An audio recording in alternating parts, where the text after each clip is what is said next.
I'd only just found swim run last year and I just loved the events, absolutely loved them. So my thought on this was that, like, I've never heard of this race, it sounds awesome. Straight away, yes. And then it's like tick, tick, tick in my brain, like, oh my God, that's 6 marathons and a lot of swimming. And I think it's dawning on me how challenging it's going to be. But it's not put me off, so that's good, right? This race is a beautiful, dark beast. It's the hardest race in the world. I'm not quitting. One of the toughest things humanly possible. What is the ultimate proof of human capacity?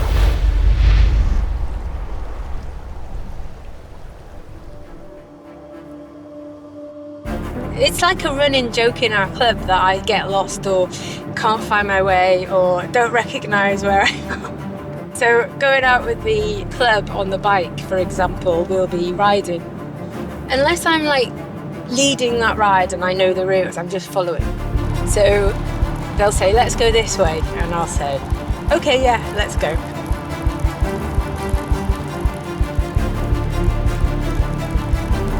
And then we'll be on the ride and I'll be like, oh wow, this is beautiful here, isn't it? I've never been here before. And they'll go, yes, we went here last week. And little things like that. So it's like a running joke. They like to take the mick out of me, really.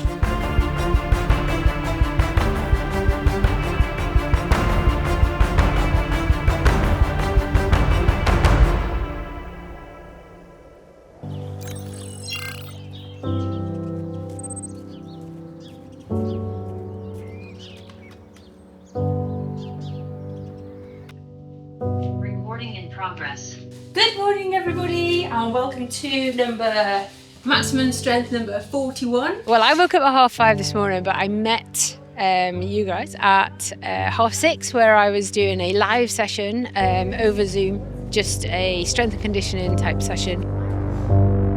Yeah, so a lot of my athletes that I coach on a one-to-one level come to that session, or they do it in their own time. Okay, everyone, lovely to see you all, and we've got our next session on Friday, so we will see you then. Bye! I mean, we can practice anyway. Yeah. With you doing your north orientation again. Yeah. So we're going to traverse the whole of the peninsula. So Rhian's sense of direction, it's not good. You'll come out of the shop and she'll just go off in some random direction. And where are you going? I'm going towards the car, but the car's in completely the opposite direction. Then southwest. Then we'll follow the trail back. Okay. Yeah. Well, I am in practice and I am training to improve my sense of direction with people, with navigation skills, because we're all going to be struggling with sleep deprivation, which will make you make mistakes and so on and so forth. And it's quite a big ask to rely upon one person to do one job. One of us is going to have to step up and help out. I've heard a rumour that Rhian can get lost on her own landing on the way to the bathroom. So we've been doing some work on how can you orient to north, south, just how do you use a compass, some of those basics, some map reading skills. Although I don't think she'll be the lead navigator on the team, we want to get her to a level where she just feels confident knowing we're heading in the right direction and which path should we take. And you want to make sure that everyone in the team has that basic level of understanding of how to get from A to B. So I don't want to be the one that's like always just relying on everyone else, and I want to be able to contribute if and when that's needed. So, if we get to that point, I want to be able to go, right, let's look at the map, let's see where we're going. We need to head in that direction. Okay, fantastic yourself. Magnificent, like gorgeous. Right, okay, we'll just do 200 free to begin. Okay. Nice and easy.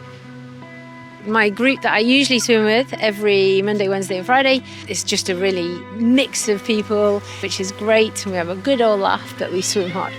So I started swimming really when I was about 6 years old, and I just loved the training, I loved the competing, and I loved trying to beat my brother.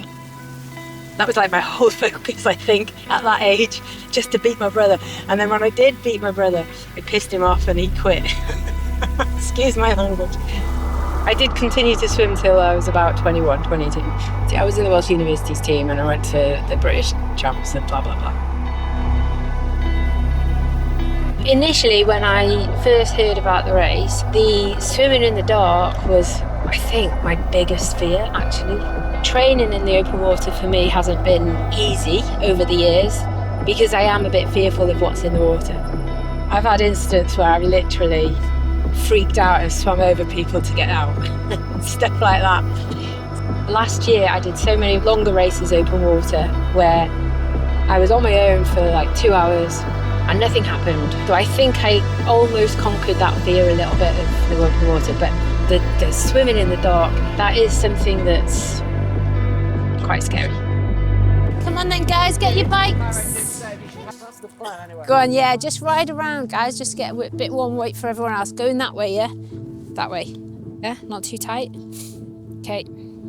I got into triathlon over 20 years ago, but I was quite late to it, so I was 29, I think, when I found triathlon, and I loved it. It's one of those sports that kind of becomes your lifestyle, so it's quite addictive, I think. We've always ran together, swam together, biked together. Well, you know, ever since we started triathlon, which I was 30, Rhian was 29. Keep going, let's do 2 more laps, okay? And then in 2014, we started the Triathlon Club. So we run a local triathlon club. Relax those arms. It's great, it's fun, and it is rewarding, you know, when they achieve something and you see the little faces that they're really happy that they've done that, so it is quite rewarding when they've done it. Good day today. See you next week. Adios. Adios. Right, chaps, you okay? Hello. I admit, when she said she was going to do it, I thought she was absolutely bonkers. And I still think she's absolutely bonkers doing it. You're very happy, easygoing, but she's incredibly tough. So I don't think that the long distance will be a problem. I think lack of sleep, that'll be interesting because I've been around her when she's not had much sleep. Good luck, boys. When I'm tired, I'm really grumpy, and I think that's probably where he gets that from. But I am much better with sleep deprivation than he is. He is awful.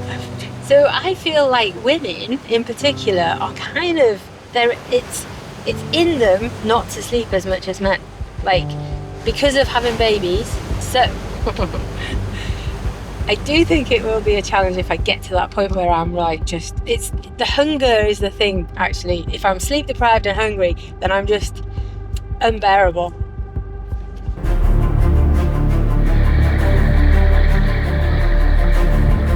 Since Hugo has been competing, I've always been very focused on supporting him. Now coming to one water race, the best place would be basically on the support boat. We always had a very strong connection, and we will try to use that obviously when racing.